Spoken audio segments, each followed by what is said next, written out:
Everyone, good afternoon students. Today we are going to discussing about chapter 1 class 10th resources and development.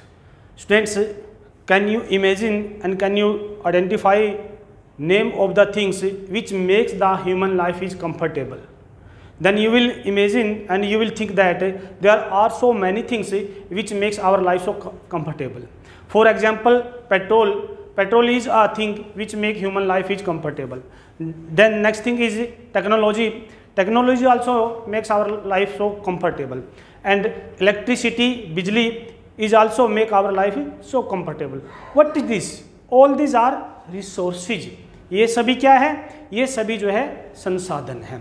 Without resource we can not imagine of our life now at present. वर्तमान जीवन में बगैर संसाधन के हम अपने जीवन की संभावना ही नहीं कर सकते. It's not possible to survive our life without resource.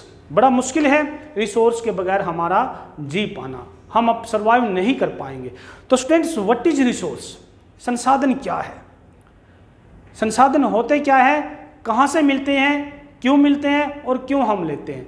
All this question we will discuss in this chapter. So without wasting of time, come on the topic. Let us start.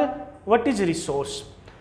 Resource are the valuable things which provided by us nature. प्रकृति द्वारा दी गई बहुमूल्य वस्तुएं which fulfilled our needs and fulfill our contentment. जो हमारी संतुष्टि को पूरा करते हो, जो हमारी जरूरतों को पूरा करते हो, वो संसाधन कहलाते हैं. बट क्या सभी रिसोर्स जो है एज इट इज हम प्रकृति से ले लेते हैं? Resources are the free gift of nature, but there are some condition. वो कुछ शर्तें हैं जिनको अप्लाई करके हम जो है रिसोर्स प्राप्त कर सकते हैं. जैसे कि संसाधन कैसे होने चाहिए? संसाधन प्रकृति द्वारा दी गई बहुमूल्य वस्तुएं हैं जो बाय टेक्नोलॉजी एक्सेसिबल होनी चाहिए. प्रकृति द्वारा जो है दी गई वस्तुएं जो है टेक्नोलॉजी के द्वारा एक्सेसिबल हो, एंड इकोनॉमिकली क्या होने चाहिए? फिजिबल होनी चाहिए. यानी कि वो इतने सक्षम होने चाहिए, इतने कैपेबल होने चाहिए कि हम जो है अपनी लागत लगा के उनको परचेज कर सकते हैं, उनको जो है इकोनॉमिकली जो है हम ले सकें. तो ये होते हैं संसाधन. मैंने बताया स्टूडेंट्स, देखिए यहाँ पे देखिए, रिसोर्स जो है प्रकृति ने हमें दिए हैं, नेचर ने हमें जो है रिसोर्स दिए, संसाधन हमें प्रकृति ने दिए. उसके बाद हम टेक्नोलॉजी को जो है एक्सेसिबल करते हैं. उसको हमने कोई भी संसाधन लिया, सपोज कीजिए यहाँ पे हमें जो है पेट्रोलियम हमने यहाँ अर्थ से जो है लिया, पेट्रोलियम मिला. पेट्रोलियम को जो हमने जो है टेक्नोलॉजी के द्वारा जो है एक्सेसिबल कर दिया. क्या डायरेक्टली हम पेट्रोलियम का यूज कर सकते हैं? नहीं. पेट्रोलियम को हम जो है टेक्नोलॉजी से जो है प्रोसेस करते हैं और उसके बाद जो हम उसे टेक्नोलॉजी यूज करते हैं. उसके बाद हम जो है इंस्टीट्यूशन में जो है उसको ले आते हैं. After that human being can use. उसके बाद जो है आदमी उसको, मानव जो है उसको यूज कर सकते हैं. तो ये होते हैं हमारे रिसोर्सेज, ये होते हैं हमारे संसाधन. उसके बाद हम बात करेंगे टाइप्स ऑफ रिसोर्सेज की. संसाधन कितने प्रकार के होते हैं? बेसिकली देखा जाए तो there are two types of resources, natural resources and human based resources. Natural resources की बात करें कि प्रकृति, वैसे तो human also is a part of nature, आदमी भी जो है प्रकृति का ही हिस्सा है. बट यहाँ पे हम जो है इनको क्लासीफाई कर सकते हैं natural resources and human resources. Natural resources which provided by nature, जो पदार्थ हमें डायरेक्ट प्रकृति ने दिए हैं वो नेचुरल रिसोर्स कहलाते हैं. और ह्यूमन बेस्ड या ह्यूमन नेचर, प्राकृतिक संसाधन, या मान लीजिए ह्यूमन बेस्ड, मैन मेड जिसको हम कहेंगे, वो कौन से होते हैं? उसमें स्ट्रक्चर आएंगे, इंस्टीट्यूशन आएंगे, क्वालिटी आएगी और क्वांटिटी आएगी. इन सभी को हम जो है वन बाय वन डिस्कस करेंगे. सो सबसे पहले हम बात करते हैं नेचुरल रिसोर्सेज की. प्राकृतिक संसाधन क्या होते हैं? प्रकृति द्वारा दिए गए संसाधन प्राकृतिक संसाधन होते हैं.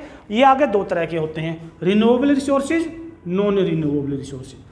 रिन्यूएबल रिसोर्सेज कौन से होते हैं? जिनको हम जो हैं, जो प्रकृति में रहते हुए कुछ समय के बाद जो है रिन्यू हो जाते हैं.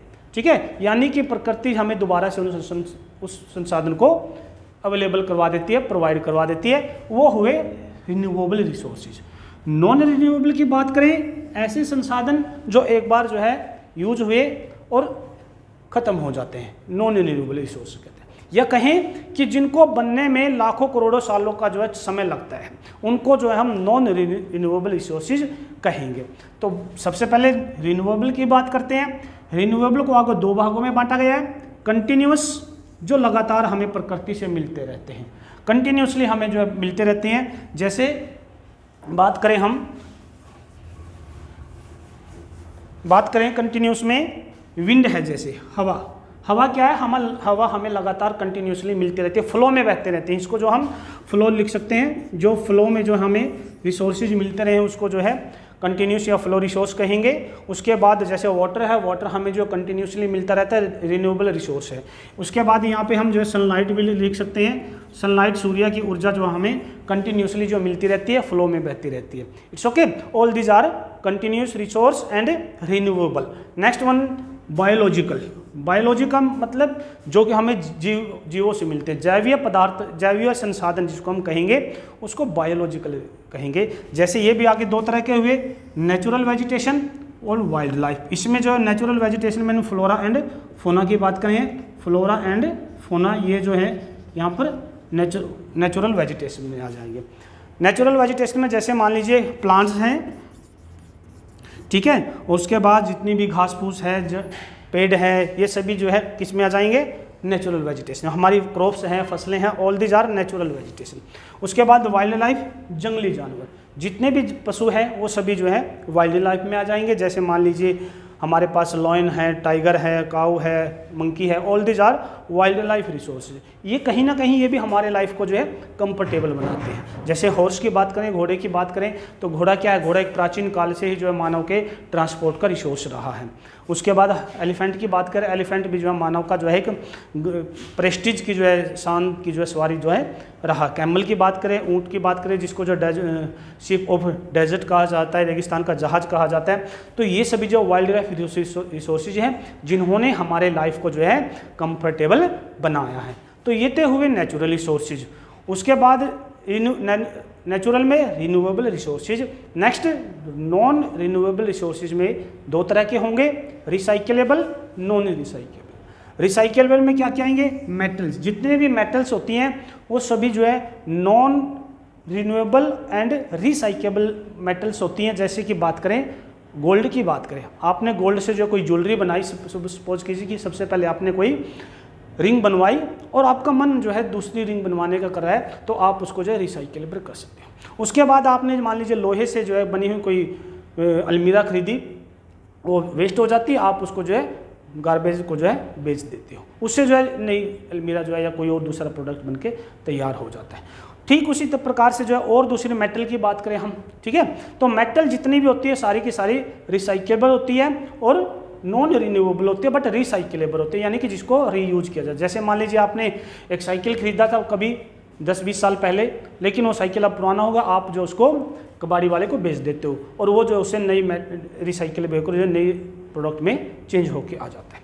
उसके बाद बात करते हैं नॉन रिसाइकेलेबल, यानी कि जितने भी फॉसिल्स फ्यूल होते हैं, इसका मतलब हुआ जिसको रिसाइकेबल नहीं किया जा सकता। ऐसे नॉन रिन्यूएबल रिसोर्स जितने भी फॉसिल फ्यूल्स हैं, फॉसिल फ्यूल्स की बात करें, पेट्रोल, कोयला, एलपीजी, सीएनजी या घर में यूज करने वाली लकड़ी, सभी जो है फॉसिल फ्यूल्स हो, चाहे इसमें कैटल डंग की बात करें, ठीक है, गोबर की बात करें, या मान लीजिए गोबर गैस की बात करें, या मान लीजिए सीएनजी की बात करें, या एलपीजी की बात करें, पेट्रोलियम की बात करें, या कोयले की बात करें, all this are fossil fuels. ये सभी जो है जैव ईंधन हैं और ये जो है सभी के सभी जो है नॉन रिसाइकेबल होते हैं ये और नॉन रिन्यूएबल होते हैं। तो स्टूडेंट्स ये थे हमारे टाइप्स ऑफ रिसोर्सेज। उसके बाद हम देखेंगे इन्हीं रिसोर्सेज को आगे किस किस आधार पर जो है बांटा जा सकता है। इनको आगे कैटेगराइज किया गया है। ह्यूमन रिसोर्सेज को जो हम आगे पढ़ेंगे, सबसे पहले हम जो है नेचुरल रिसोर्सेज को जो है कैटेगराइज करेंगे, उनको जो है किन किन भागों में बांटा गया है। तो यहाँ पे हम देखेंगे सबसे पहले बेसिस ऑफ ओरिजिन। सबसे पहले हम देखेंगे on the basis of origin, basis of origin उत्पत्ति के आधार पर जो संसाधनों को कितने प्रकार के होते हैं। उसके बाद नेक्स्ट थिंग देखेंगे हम यहाँ पे on the basis of exhaustibility. Number 2 जो है ऑन द बेसिस ऑफ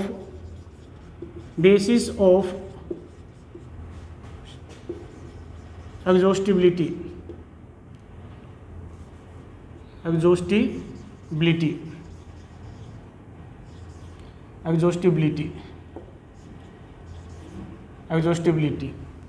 ठीक है, इसका मतलब हुआ समापत्ति के आधार पर। नंबर 3 जो है on the basis of development, on the basis of ownership लिख लेते हैं पहले। On the basis of ownership यानी कि उसका मालिकाना हक के आधार पर जो है कितने प्रकार के होते हैं। On the basis of development, on the basis of development. तो ये वो बेसिस है जिनके आधार पे आगे हम जो है रिसोर्स को जो है कैटेगराइज कर सकते हैं। तो सबसे पहले देखते हैं हम on the basis of origin, उत्पत्ति के आधार पर जो है संसाधन जो है कितने प्रकार के होते हैं, कौन कौन से जो है संसाधन को जो हम on the basis of origin मानते हैं। तो सबसे पहले हम इसमें देखेंगे बायोटिक और अबायोटिक रिसोर्सेज आएंगे। On the basis of origin, basis of origin की बात करें तो यहाँ पे जो है सबसे पहले हमारे आएंगे बायोटिक एंड अबायोटिक रिसोर्सेज। देखिए यहाँ पे आते हैं सबसे पहले बायोटिक और अबायोटिक। बायोटिक का मतलब होता है, हिंदी में यदि हम कहें तो इसको हम बोलेंगे जैव संसाधन, इसको कहेंगे जैव संसाधन, और इसको बोलेंगे हम अजैव संसाधन। ओके, अजैव संसाधन, अजैव संसाधन।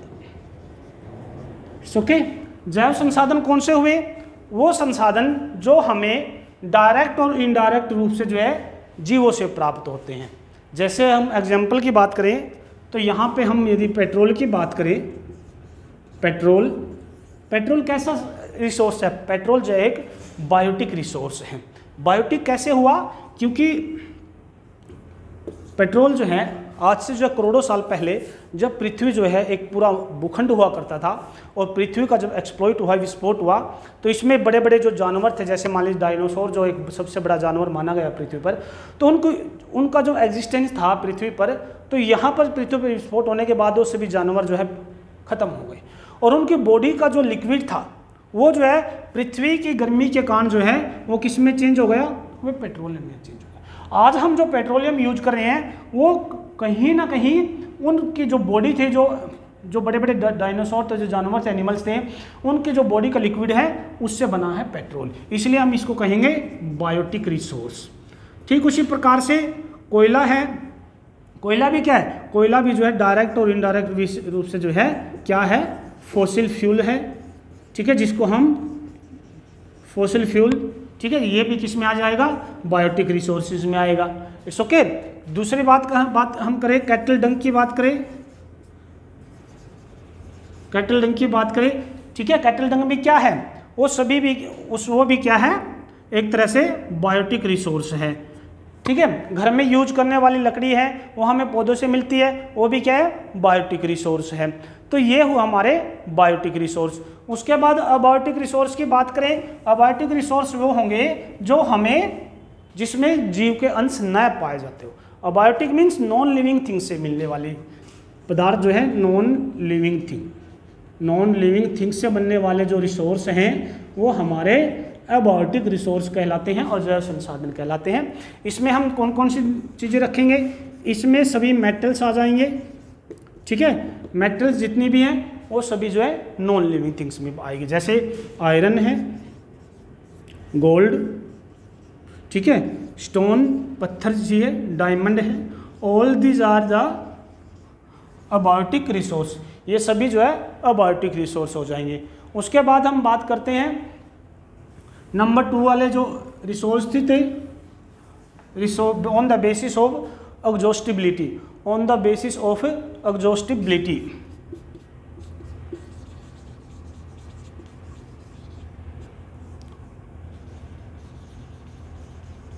On the basis of exhaustibility, ठीक है, इसका मतलब हुआ समापत्ति के आधार पर, समापयता के आधार पर, यानी कि ये हमें बताता है कि कौन सा संसाधन जो है खत्म हो जाएगा और कौन सा नहीं होगा। इसको अगर 2 टाइप्स में बांट दिया गया है, रिन्यूएबल रिसोर्सेज, रिन्यूएबल और नॉन रिन्यूएबल, नॉन रिन्यूएबल। ठीक है, इसका मतलब हुआ नवीकरणीय और अनवीकरणीय, नवीकरणीय और अनवीकरणीय। ठीक है, नवीकरणीय का मतलब ऐसे संसाधन जो प्रकृति के द्वारा हमें प्राप्त होते हैं और कुछ वर्षों के बाद या कंटिन्यूसली जो है बनते चले जाते हैं। मैंने इससे पहले बताया था नवीकरणीय कौन कौन से होंगे, जो फ्लो होते हैं, जो कंटिन्यूस हमें मिलते रहते हैं। ठीक है, और दूसरा है जो कुछ समय के बाद जो है मिल जाते हैं। जैसे फ्लो की बात करें तो यहाँ पर जो है विंड, हवा जिसको हम बोलेंगे air, water, sunlight, all these are renewable resources. ठीक है, उसके बाद और कौन से आ जाएंगे, प्लांट्स आ जाएंगे। प्लांट्स भी जो है रिन्यूएबल रिसोर्सेज होते हैं। ठीक है, all these are renewable resources. और यहाँ पर जो है एनिमल्स आ जाएंगे, वाइल्ड लाइफ जितना भी है सभी जो है रिन्यूएबल रिसोर्सेज में आ जाएगा। उसके बाद देखते हैं अनवीकरणीय रिसोर्सेज या नॉन रिन्यूएबल रिसोर्सेज, अनवीकरणीय संसाधन, वो संसाधन जिनको बनने में हजारों से करोड़ों साल का समय लगता है। अब हम इंसान का लाइफ तो इतना नहीं होता कि वो हजारों साल तक वेट करेगा।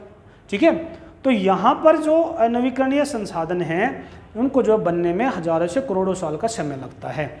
ठीक है, लेकिन वो लिमिटेड हैं, एक न एक दिन वो जो है फिनिश हो जाएंगे, ख़त्म हो जाएंगे, समाप्त हो जाएंगे।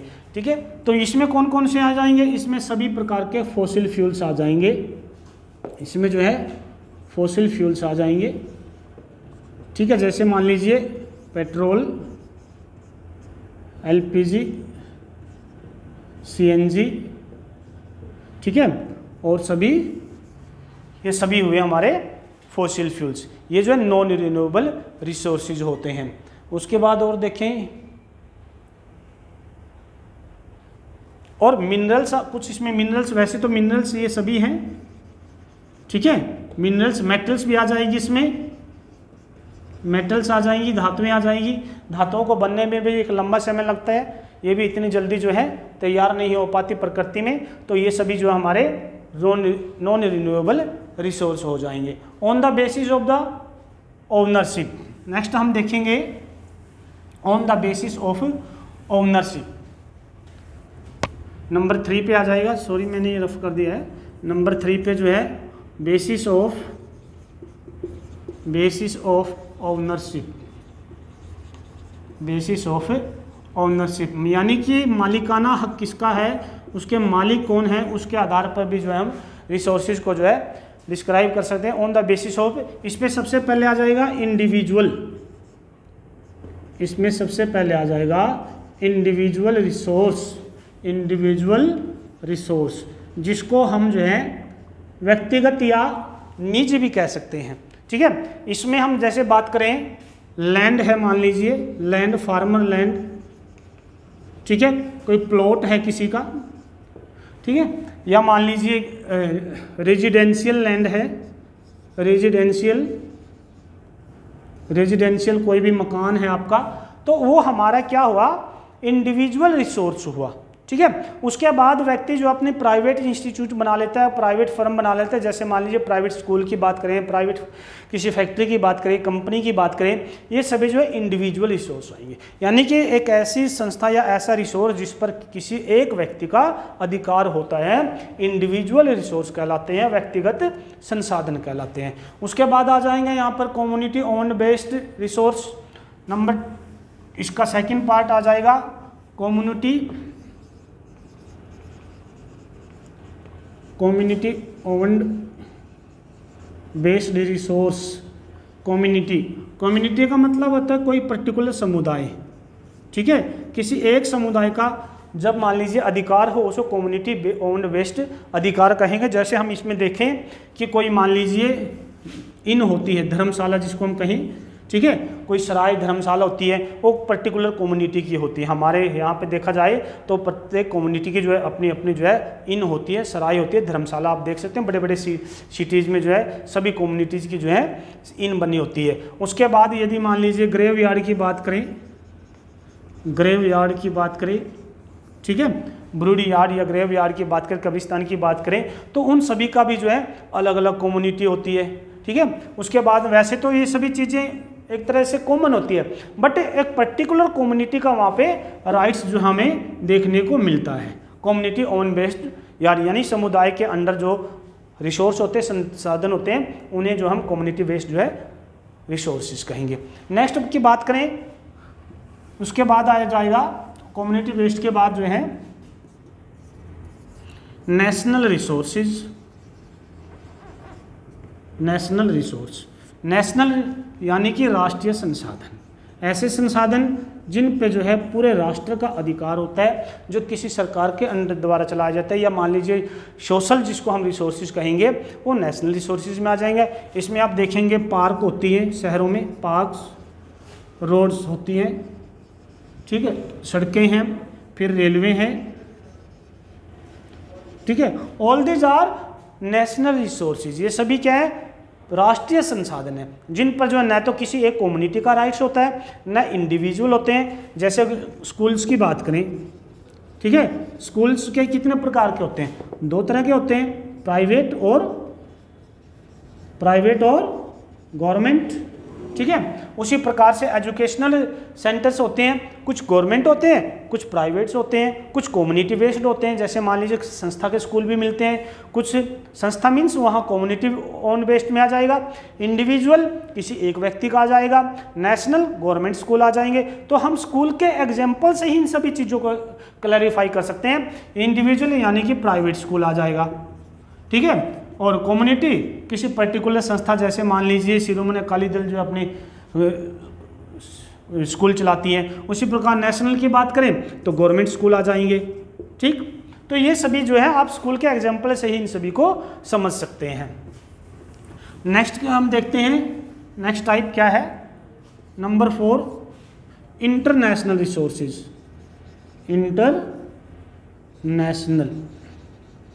International resource.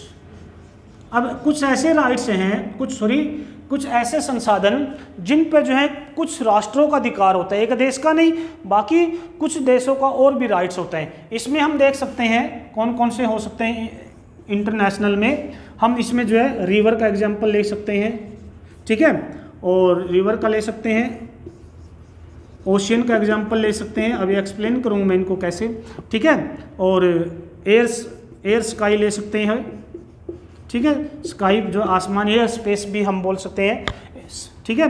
तो ये देखिए रिवर कैसे है, रिवर का एग्जांपल आप देख सकते हैं, जैसे इंडस रिवर है, इंडस रिवर, ठीक है। अब इंडस रिवर कहाँ से निकलती है, इंडस रिवर जो है हिमालय पर्वत से निकलती है, और वो हमारे यहाँ से देखे जाए इस प्रकार से, ठीक है, ये हमारा एक तरह से कश्मीर का पार्ट हुआ, तो यहाँ ये हमारे हिमालय पर्वत से निकल के जो है इधर इस प्रकार पाकिस्तान में चली जाती है। तो इस पे जो है हमारा भी राइट्स हुआ, इंडिया का राइट्स हुआ कुछ % पे, और उसके बाद जो है पाकिस्तान का राइट्स हो जाता है। तो ये क्या हुई, ये इंटरनेशनल रिसोर्स हुआ। उसी प्रकार दूसरा एग्जाम्पल हम यहाँ पर देखते हैं ब्रह्मपुत्र रिवर का,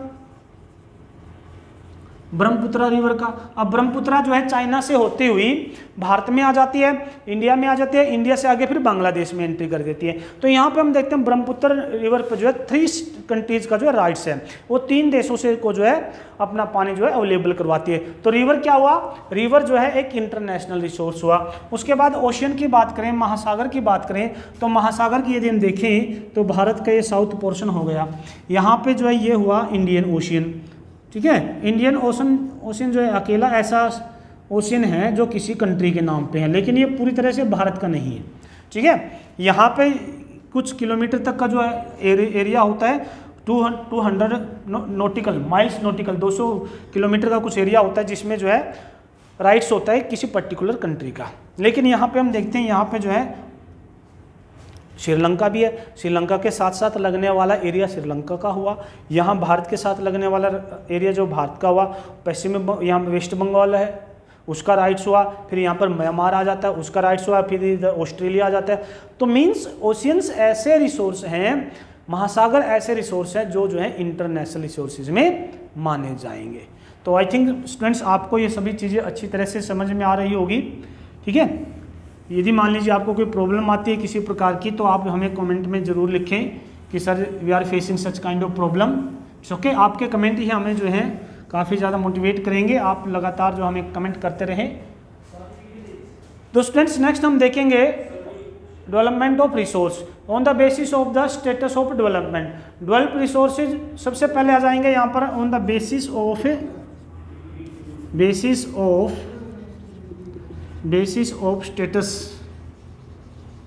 status of development, basis of status of development, यानी कि उनका स्टेटस क्या है, क्या वो विकसित हो चुके हैं या नहीं हो चुके हैं, ठीक है। अब सबसे पहले आ जाते हैं इसमें पोटेंशियल रिसोर्सेज, इसमें सबसे पहले आ जाएंगे पोटेंशियल रिसोर्सेज यानी कि संभावित संसाधन, पोटेंशियल रिसोर्सेज।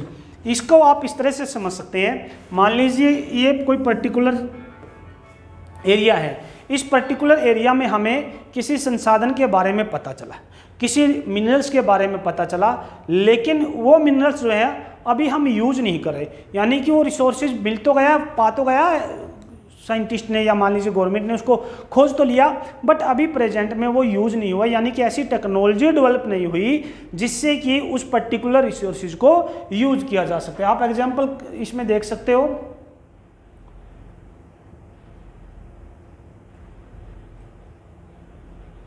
हाँ जी, यहाँ पर हम देखेंगे एग्जाम्पल इसमें कि पोटेंशियल रिसोर्स यानी कि गवर्नमेंट ने उन्हें सर्च तो कर लिया, बट हमारे पास टेक्नोलॉजी नहीं है कि उसको यूज कर सके। तो इसमें आप जो है वेस्टर्न पार्ट ऑफ इंडिया, यहाँ आप जो है ये इस प्रकार से समझ सकते हो, ठीक है। ये वेस्टर्न पार्ट ऑफ इंडिया हुआ, यहाँ पे ये राजस्थान हो गया, गुजरात हो गया।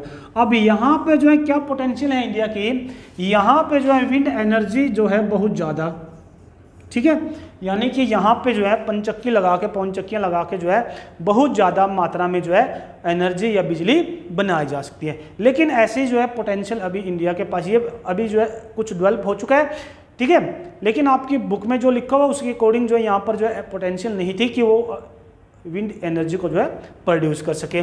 दूसरा मैं आपको एग्जांपल दूं कि बिफोर 100 ईयर्स एगो, आज से जो है 100 ईयर्स एगो पीछे चले जाइए आप, ठीक है, साइंटिस्ट के पास ऐसी टेक्नोलॉजी नहीं थी कि वो जो है सोलर एनर्जी से जो है सोलर एनर्जी को प्रॉपर यूज कर सके, ठीक है। इस अब क्या है, अब जो है साइंटिस्ट ने वो टेक्नोलॉजी डेवलप कर ली है जिससे कि सोलर एनर्जी से जो इलेक्ट्रिसिटी आसानी से बनाई जा सकती है। तो आज से 100 ईयर्स एगो क्या था, सोलर एनर्जी जो है पोटेंशियल रिसोर्सेज था, लेकिन अब टेक्नोलॉजी डेवलप हो गई। जैसे कि मैंने शुरुआत में बताया था आपको, ठीक है, ये आपने फिगर देखी थी कि यहाँ पे जो है नेचर है, नेचर ने हमें कोई रिसोर्स दिया और हमने जो है किसी टेक्नोलॉजी का डेवलप किया और उसको इंस्टीट्यूशन में हम लेके आ गए और उसके बाद फिर ह्यूमन बींग्स ने यहाँ उसको यूज किया। तो नेचर के पास तो है वो रिसोर्स, बट लेकिन हमारे पास टेक्नोलॉजी नहीं है। टेक्नोलॉजी नहीं होगी तो हम इंस्टीट्यूशन में नहीं लेके आएंगे, और जब इंस्टीट्यूशन में नहीं होगी तो हम जो है ह्यूमन बींग उसको यूज नहीं कर पाएंगे।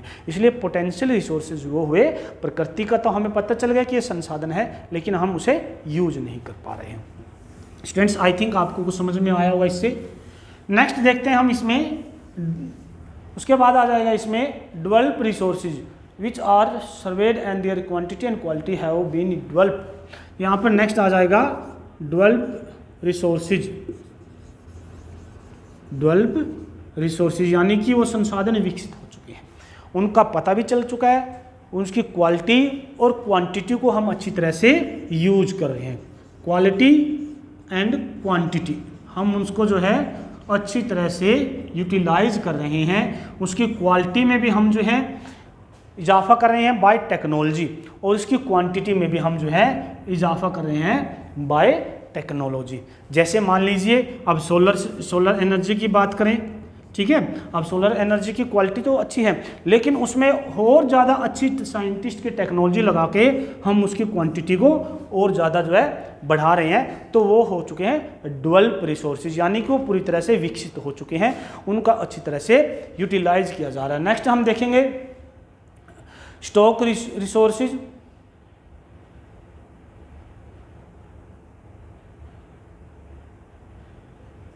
हाँ जी, तो स्टॉक रिसोर्सेज का मतलब हुआ कि ऐसे रिसोर्सेज जो है पोटेंशियल रिसोर्सेज में भी आ चुके हैं, जो है पोटेंशियल रिसोर्सेज में, यानी कि उनके अंदर पोटेंशियल तो है और उनका ह्यूमन बीइंग को जो पता भी लग चुके हैं, लेकिन टेक्नोलॉजी ही डेवलप नहीं हुई है।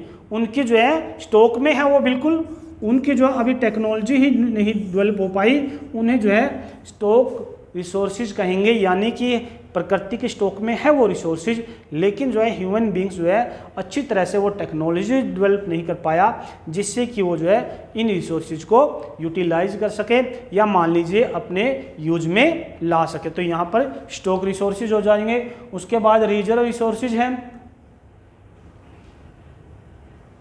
उसके बाद आते हैं रिजर्व रिसोर्सेज। रिजर्व रिसोर्सेज, अब ये रिसोर्सेज वे हुए हमारे पास टेक्नोलॉजी भी है, एक्सेसिबल टेक्नोलॉजी है, उसको यूज भी किया जा रहा है, बट हमने क्या लगा कि ये रिसोर्सेज जो है एंड की तरफ जा रहे हैं, इनको रोक लिया गया, रिजर्व कर लिया गया, यानी कि अभी जो है इनको ज़्यादा मात्रा में यूज नहीं किया जाएगा, उनको बोला जाएगा रिजर्व रिसोर्सेज। प्रकृति द्वारा हमें जो है रिसोर्सेज की कुछ लिमिटेशन दी गई है। यदि मान लीजिए ह्यूमन बींग्स कंटिन्यूसली जो है इस प्रकार रिसोर्सेज का यूज करता रहेगा तो एक न एक दिन जो रिसोर्सेज खत्म हो जाएंगे। इसलिए यहाँ पर रिजर्व रिसोर्सेज का मतलब हुआ प्रकृति, हमारे पास टेक्नोलॉजी भी है, एक्सेसिबल टेक्नोलॉजी भी है, इकोनॉमिकली फिजिबल भी है ये रिसोर्स, बट पर हमने जो है उनको अभी यूज के लिए रोक दिया है। तो स्टूडेंट्स ये थे हमारे types of resources. Rest of the part we will discuss in next video. बचे हुए पार्ट्स को हम जो है अगली वीडियो में डिस्कस करेंगे। It's our first part of the chapter, ये हमारे इस चैप्टर का जो फर्स्ट पार्ट है। तो स्टूडेंट्स आज के लिए जो आपका होमवर्क रहेगा, आपने जो है टाइप्स ऑफ रिसोर्सेज, सबसे पहला क्वेश्चन आपका रहेगा what is resource, what is resource. आपने जो है ये क्वेश्चन प्रिपेयर करना है, व्हाट इज रिसोर्स, ठीक है। और types of resource, types of resource और डिफरेंट बिटवीन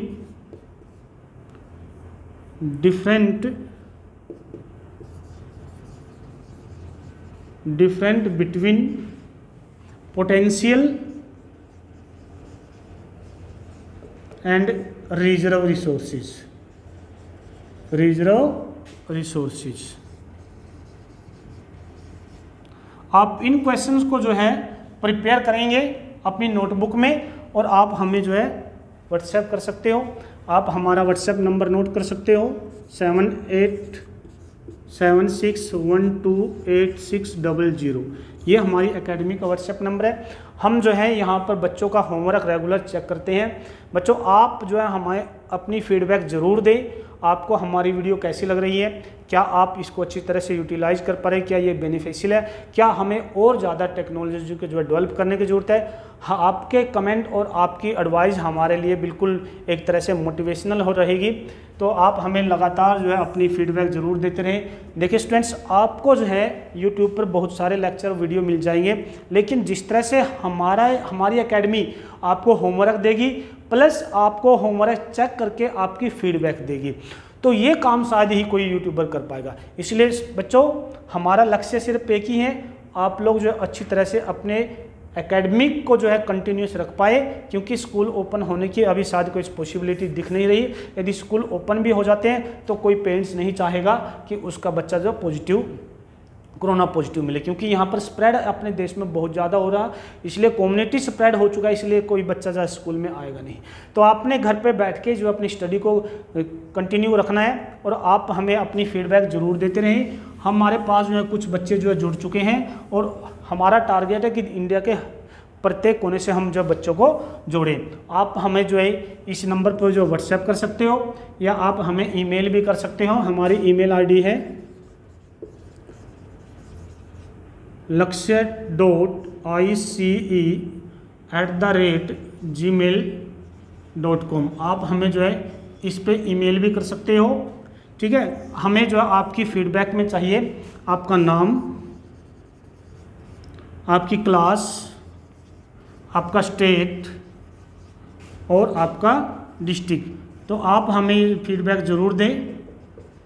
और हम जो है एक व्हाट्सएप ग्रुप बना रहे हैं क्लास के वाइज। यदि आप अपना व्हाट्सएप नंबर भी हमें शेयर करते हो तो आपको जो है होमवर्क भी वहाँ पर पहुँचा दिया करेंगे। तो स्टूडेंट्स जुड़े रहिए लक्ष्य एकेडमी के साथ अपने सपनों को उजागर करने के लिए, अपने लक्ष्यों को पाने के लिए, क्योंकि लक्ष्य एकेडमी का एक ही लक्ष्य है कि सभी बच्चे जो हैं एजुकेशन ले, शिक्षित हो और भारत का कोई भी बच्चा जो है शिक्षा से न छूटे। तो मिलते हैं नेक्स्ट वीडियो में नेक्स्ट टॉपिक के साथ। तब तक के लिए धन्यवाद।